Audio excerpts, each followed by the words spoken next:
Unlocking the power of your inner child.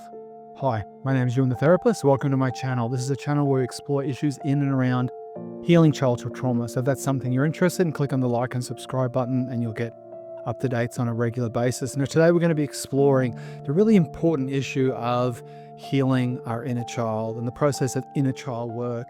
And why I would say it's probably one of the most fundamental pillars of healing childhood trauma work that I've experienced on a personal level and also in a kind of therapeutic and professional setting. Like working with our inner child is just something that is very invaluable. And in this video, I'm going to explain to you why that is, like what is it, why that is, and I'd like to give you some very practical things you can use to get started on that journey straight off the bat. So what is inner child work? Now, if you're not familiar with it, you probably have some familiarity with it. It's kind of a common term, but it's really the understanding that we all possess inside of us different parts. And there are more kind of detailed theories and understanding of this, internal family systems, transactional analysis.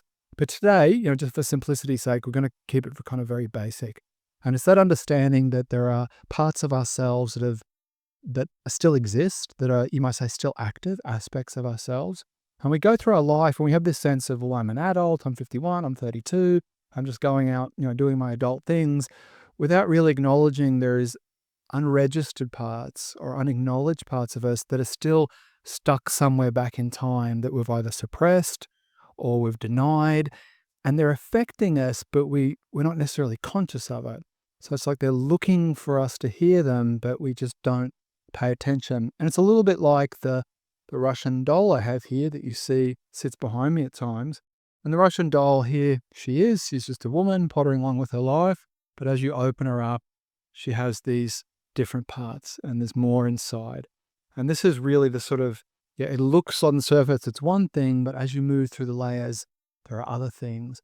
And the issue is these aspects of ourselves, our inner child, is affecting us, and often in ways that can be unconstructive or unhelpful, because it's their way, you might say, of trying to get acknowledged.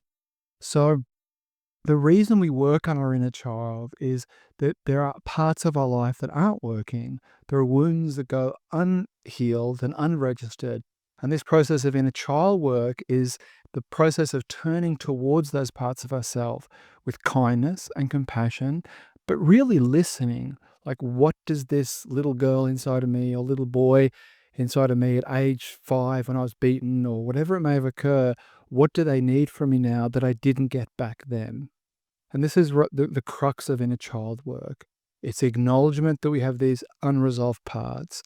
And through the process of reparenting and through the process of developing a relationship with this part, this aspect of our inner child, then we're able to heal, address, soften this wound where the child feels acknowledged. And if you've ever had small children, you've had that experiences where they can be nagging you and nagging you and nagging you. And, all it takes a time is to turn and to say, what's up? Or what do you need? Or how can I help you, in inverted commas?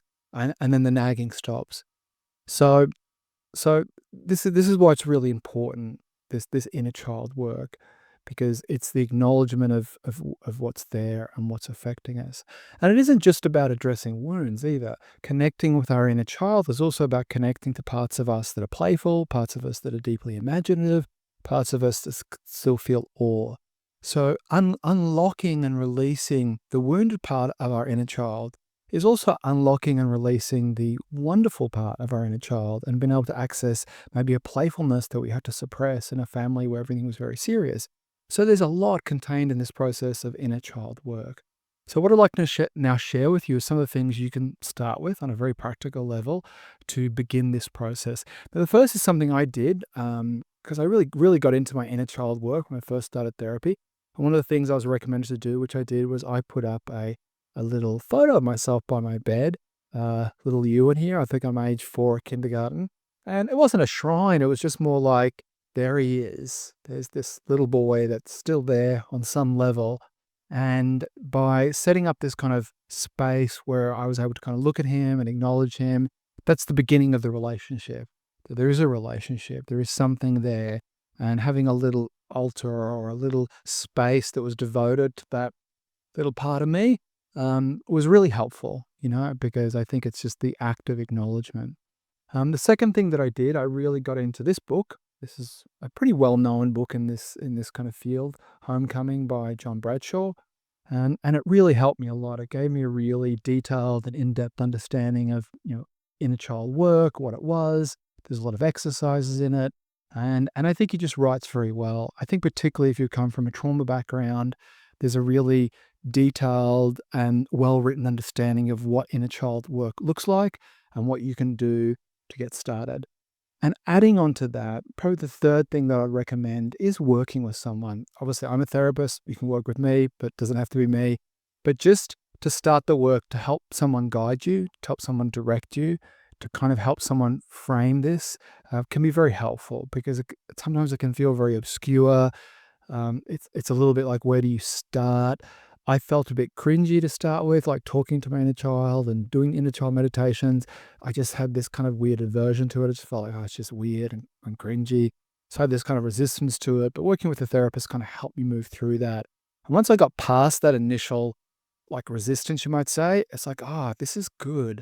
And I felt it. And this is the thing I think why so many people like inner child work is once you get past that bit and you really start working with this part, you really feel it. It really does have this effect. There's this sense of it can feel like it's lightening the load.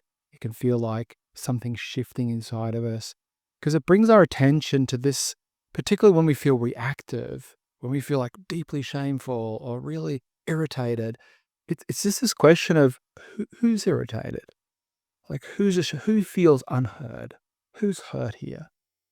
And we go around thinking we're just these adults. And a lot of the time we may be adults, but there are times when situations arise where they really do invoke in us this unmet child that is still crying out for help and attention and healing. And what this work does is help release some of that. It brings awareness to what's there and the healing that arises from that. So if you've got any insights or anything you'd like to share about your inner child work, please write in the comments below. If you'd like to find more about a free consultation with myself, if you're interested in therapy, just heal in the comments section and I'll send you a link to my free consultation page. Take care of yourself. Bye-bye.